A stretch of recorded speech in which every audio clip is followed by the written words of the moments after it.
ये real story है एक ऐसे इंसान की जो समुंदर में पूरे 133 दिन तक भटकता रहा। अप्रैल 1943 3 ब्राजीलियन मछुआरों ने समुद्र में एक अजीबोगरीब दृश्य देखा। करीब 9 मील दूर एक कमजोर और बीमार बुजुर्ग आदमी एक छोटी लकड़ी की बोट के साथ संघर्ष करता हुआ दिखाई दिया। उसके हाथ में एक टी शर्ट थी और वह उन्हें इशारे कर रहा था। यह आदमी इतनी बुरी हालत में होने के बावजूद हिम्मत नहीं हारा था। कुछ दिनों बाद एक ट्रांसलेटर की मदद से उसकी कहानी सामने आई कि यह व्यक्ति कोई और नहीं बल्कि जोथा पुमलिम था, जिसने समुद्र में 133 दिन बिताए थे। लेकिन सवाल यह है कि जोथा पुमलिम ने इतने दिनों तक समुद्र में अपनी लाइफ कैसे बिताई। ये जानने से पहले जोथा पुमलिम के बारे में जान लेते हैं। जोथा पुमलिम 1918 में चीन के हाइनन आइलैंड पर जन्मा था। विश्व युद्ध और फ्लू महामारी के बीच पुमलिम और उसका परिवार एक सुकून भरी जिंदगी जी रहे थे। लेकिन 1920 में जापान ने चीन पर हमला किया और उनकी जिंदगी एक बुरे मोड़ पर आ गई। पुमलिम के पिता ने परिवार को मलेशिया भेज दिया और पुमलिम ने ब्रिटेन की मर्चेंट नेवी ज्वाइन की, ये सोचकर कि वह जापानी साम्राज्यवाद के खिलाफ लड़ाई लड़ेगा। लेकिन समुद्र पर उसकी जिंदगी आसान नहीं थी। बुरी नौकरी और लगातार तंग करने वाले अधिकारी उसकी रोजमर्रा की जिंदगी का हिस्सा बन गए। तो पुमलिम के साथ होता यह था कि उसके साथ काम करने वाले जो भी कर्मचारी थे वह सभी उससे बुरा बिहेव करते थे। तो 1937 में इन सबसे तंग आकर उसने यह डिसाइड किया कि वह यह जॉब छोड़ देगा और उसने एक अच्छी जॉब ढूंढने का डिसाइड किया। कुछ सालों तक जोथा पुमलिम ने मैकेनिक की नौकरी की, लेकिन जब वहां जापान ने कब्जा करने की कोशिश की तो उसे वहां से भी भागना पड़ा। फिर 1941 में पुमलिम ने समुद्र पर लौटने का फैसला किया। अगले कुछ सालों में उसने कई जापानी हमलों से बचते हुए बिताए। फिर 1942 में उसे एक बड़े ट्रांसपोर्ट शिप पैनलोमोंट पर काम मिला। यह शिप 420 फीट लंबी और 4500 टन भारी थी और सेकेंड वर्ल्ड वॉर के दौरान फौज की सप्लाई ले जाने का काम करती थी। 23 नवंबर 1943 को यह शिप साउथ अफ्रीका के केप टाउन से शुरू होकर 1500 मील दूर न्यूयॉर्क जाने वाला था। हालांकि शिप के पास सुरक्षा के लिए छोटी गड़ें थीं और सबको पता था कि अगर हमला हुआ तो शिप की बचने की उम्मीद नहीं थी। यह शिप बहुत धीमी थी और इसके बैलेंसिंग टैंक्स में समुद्री पानी भरा हुआ था। यह शिप एक मशहूर रूट से गुजर रही थी जहां जर्मन सबमरीन नियमित रूप से शिकार करती थी। कुछ दिनों बाद पैनलोमोंट को एक जर्मन सबमरीन ने ढूंढ लिया। सबमरीन के कैप्टन ने शिप को एक वार्निंग नोटिस भेजा, लेकिन शिप के कैप्टन ने कोई जवाब नहीं दिया। दोनों के बीच लड़ाई की तैयारी शुरू हो गई। फिर कुछ ही देर में सबमरीन से 2 टोरपीडो आगे गए और वे पैनलोमोंट की ओर बढ़ने लगे और टोरपीडो शिप के किनारे से टकराए, जिससे बड़ा धमाका हुआ। इस धमाके में 54 क्रू मेंबर्स ने अपनी जान गंवा दी। इस मुश्किल समय में लिम के हाथ एक लाइफ जैकेट लग गई, जिसे उसने तुरंत पहना और समंदर में कूद पड़ा। डूबती शिप से दूर जाने लगा। खौफ के इस माहौल में लिम ने जितना हो सके तैरने की कोशिश की, लेकिन आखिरकार थक कर रुक गया। तभी उसकी नज़र एक 8 बाय 8 फुट के छोटे लकड़ी के राफ्ट पर पड़ी, जो पूरी तरह से सही सलामत था। रात हो गई और दूर दूर तक कुछ भी नजर नहीं आ रहा था। सबसे करीबी सूखी जमीन साउथ की तरफ 250 मील दूर थी और पानी की वजह से राफ्ट लगातार उत्तर की तरफ यानी ब्राजील की ओर जा रहा था, जो 500 मील दूर था।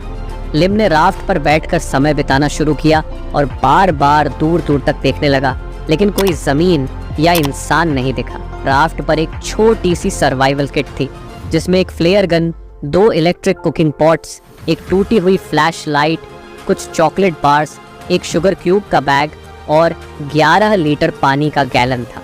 लिम ने सोचा कि जब शिप गुम हो गई है तो मर्चेंट नेवी एक बड़े ऑपरेशन में जुट जाएगी, लेकिन उसने समझा कि एक छोटी सी शिप के लिए इतना रिसोर्स क्यों लगाएंगे।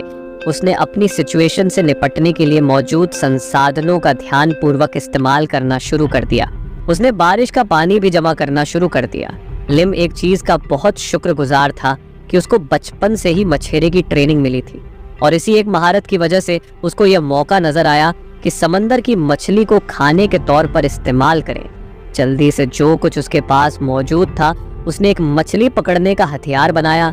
एक कॉपर की तार से जिसमें हुक लगाई, चारे के लिए बिस्किट के क्रम को इस्तेमाल किया और कुछ ही देर में लिम को पहली मछली मिल गई।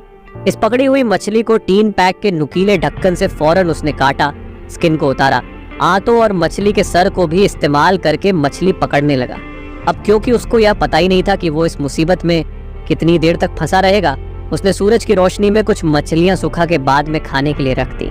हालांकि यह खाना भी उसके लिए काफी नहीं था, लेकिन किसी न किसी तरह से वह अपने खाने पीने का इंतजाम ऐसे ही करता रहा जब तक कि उसको रेस्क्यू ना कर लिया जाए।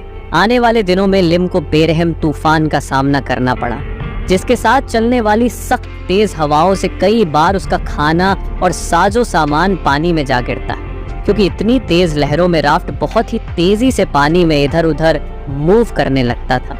एक वक्त तक तो वह भूख और प्यास की वजह से इतना बेजार हो जाता था कि अपनी आंखें तक खोलना मुश्किल हो जाता था। गुजरते दिनों के साथ साथ मछली मिलना भी कम होता गया, यहाँ तक कि कई कई दिन तक कोई एक मछली उसके हाथ ना लगती। अब वो अपने ड्राफ्ट के इर्द गिर्द आने वाले सीबर्ड्स को ही पकड़कर खाने लगा, जिनको कच्चा खाने से वो बहुत हिचकिचा रहा था, लेकिन उनको सूरज की रोशनी में खुश्क होने के लिए रख देता था ताकि बाद में खा सके। जो हिस्से वो ना खा सकता उनको चारा बना के मछली पकड़ने की कोशिश में लगा रहता। कई बार वो अपने राफ्ट से नीचे भी गिर जाता था क्योंकि लकड़ी बहुत स्लिपरी हो चुकी थी, लेकिन जैसे तैसे कर करके वो वापस राफ्ट पर चढ़ जाता था। इस सब में उसकी भूख और प्यास आखिरी हद तक जा पहुंची। सूरज की रोशनी में मुसलसल बैठे रहने की वजह से उसकी स्किन जल चुकी थी पूरी तरह से, और बार बार उसको सी सिकनेस भी होती रहती थी। इससे भी बदतर ये था कि कई बार उसके सामने से शिप्स गुजरे, लेकिन इसको नहीं बचाया गया। एक बार तो सिर्फ इतनी ही दूरी पर जितना किसी पत्थर को हाथ से फेंका जा सकता हो। यहाँ तक कि क्रू के लोग टेक पर आए भी, उसको देखा भी। इसने आवाज दी इंग्लिश में, लेकिन शिप अपने रास्ते पर चलती रही और देखने वालों ने ऐसे महसूस करवाया जैसे उनको यह मंजर नजर ही नहीं आया, जिसको देखकर वह सोचने लगा कि सिर्फ चाइनीज होने की वजह से उसको कोई नहीं बचा रहा। दूसरी तरफ से देखें तो पास से गुजरने वालों को यह जापानीज लगा होगा, या फिर यह भी हो सकता है कि German you boats fake survivors को पानी में छोड़ के रेस्क्यू करने वाली शिप को टोरपीडो का निशाना बना सकती हो। जंग का दौर था और ये सबसे बुरा वक्त था कि कोई किसी पर यकीन करता। इसके नतीजे में बहुत सारी मर्चेंट शिप्स जो मुख्तलिफ ममालिक से ताल्लुक रखती थी इसके पास से गुजरी, लेकिन इसको बचाने की कोई कोशिश ना की गई। उसके बाद एक यूएस नेवी प्लेन इसके बिल्कुल सर के ऊपर से उड़ता हुआ गुजरा। एक प्लेन तो इसके पास बॉय फेंक कर चला गया, और ये ट्रैकिंग डिवाइस होती है समंदर में जो इस्तेमाल की जाती है। इससे लग रहा था कि शायद वो इसको बचाने का प्लान बना रहे हैं, लेकिन बदकिस्मती से एक और तूफान आया और ये उस बॉय से बहुत दूर चला गया। इससे पहले कि क्रू वापस आता और इसको देखते ये फिर से गुम हो चुका था। समुंदर में फिर कुछ देर बाद उसको एक जर्मन यूबोट ने देख लिया, और हो सकता है ये वही हो जिसने बेनलुमंड को डुबाया था। यूबोट का क्रू सी गर्ल्स पर निशाना लगा रहे थे। वो रुक गए, इसकी तरफ देखा और वहां से चले गए, और किसी तरह की भी मदद नहीं की गई। इसकी यह सब होता देख लिम को अब किसी से कोई उम्मीद ही नहीं रही, और वो यह जान चुका था कि अब बस वो आहिस्ता आहिस्ता भूख या प्यास की तकलीफ में इधर ही मर जाएगा। फिर किस्मत ने पलटा मारा और उसको एक छोटी सी उम्मीद नजर आई। इस वक्त वो साफ शफाफ पानी से गुजर रहा था, जो इतना साफ था कि उसको फिशरमैन के दिन याद आ गए, जिससे उसको पता लग गया कि पानी से लैंड दिख रही है, मतलब वह लैंड के पास आ रहा है। फिर 5 अप्रैल 1918 में 133 दिन बाद उसको अपनी तरफ आती हुई एक छोटी सी फिशिंग बोट नजर आई। कुछ घंटों में उसकी जिंदगी के बुरे लम्हे खत्म हो गए। उसको 3 ब्राजीलियन मछेरों ने रेस्क्यू कर लिया। तकरीबन 19 वीक्स तक लिम अटलांटिक ओशन में जिंदा रहा। उसका 20 किलो वजन भी कम हो चुका था, क्योंकि ना उसको प्रॉपर कुछ खाने को मिला ना पीने को। 1 महीना रेस्ट करने और खाने पीने के बाद उसमें कुछ जान आई। इस वक्त वो ब्राजील के हॉस्पिटल में था और डॉक्टर्स ने कहा कि अब वह ठीक हालात में है। जब उसकी स्टोरी का दुनिया को पता लगा, ये आम सा इंसान एक इंटरनेशनल सेंसेशन बन गया। इस स्टोरी से पैसा बनाने की खातिर ब्रिटिश काउंसिल ने लिम को 1943 में लंदन बुलवाया।